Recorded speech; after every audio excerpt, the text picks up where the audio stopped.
There's also a formal component that has effects on the reader on the level of the writing, of the prose, like the actual sentence style. So you've probably noticed that there are quite a few lists in this story, and I'm going to read you a couple of them, and we can talk about our experience of reading these lists. So I've got a list on page 638 and 640, and I'll read through them real quick. If I can find it, here we go.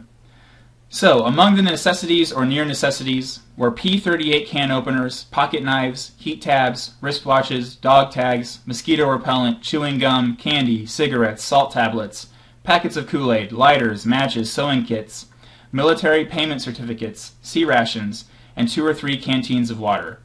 So it's kind of a mouthful, right? A lot of items. It doesn't really roll off your tongue. And so we'll move on to 640. Where are you? Okay.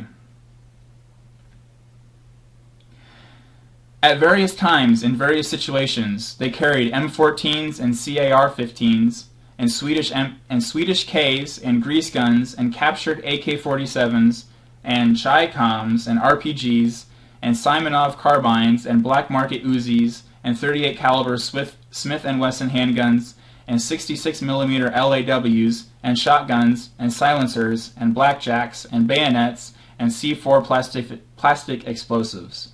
Okay, so that was on page 640. So what is our experience with those lists, right? So you probably saw me stumble a couple of times and as I'm reading this. You probably, in class I usually get a mixed reaction to this. Some people like all the detail, and they're like, oh, I thought it was cool to learn about all these things. But most people, when I teach this, say, yeah, I found it kind of boring, right? And I was sort of interested in knowing what these things are, but I don't always know what they are, and they're hard to read, and it's kind of cumbersome, right? And so is there a purpose to that? Because if you're writing something, don't you want the writing to flow? Don't you want it to be elegant? So why include things that are so clunky like this in the story? And just like with the form of the plot, I think that the form of these lists is enacting something that the soldiers are experiencing in the story, okay? What are these lists about? They're about all of the things that they carry. Do you think that that is a joyful thing for these guys to do, to carry all of these items? No, I don't think so, right? In fact, when they get sick of it, they just leave stuff behind, right? Knowing that the resupply chopper is going to come in another day or two. So it's a very hard burden. Sometimes they take off their shoes, right? Isn't that part of the story somewhere? Because it's easier on their feet.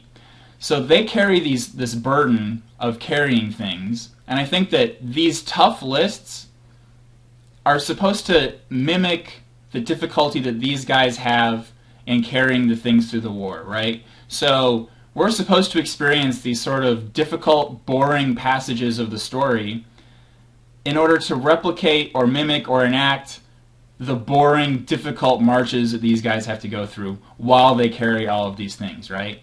Now, of course, there's always going to be a difference between, and a large distance between what happens in real life and what happens on the page, right? As readers, we will never know what it's like in that war. Maybe if you have outside experience, besides the story, you might know, but strictly as readers, the text is never going to get us all the way to that experience, right?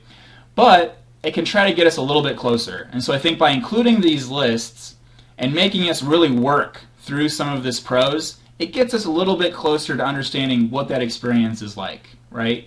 So, boy, I've really got to labor through these lists, and so that mimics or enacts a little bit of the struggle that these guys have as they're humping through the jungle, right? And so I think that's another instance where the form is informing the content, right? So the form of the sentence, the form of the list is supposed to bring out an effect in us that parallels or mirrors what's happening in the story. Okay, that's it for form, and I believe that's it for the things they carried.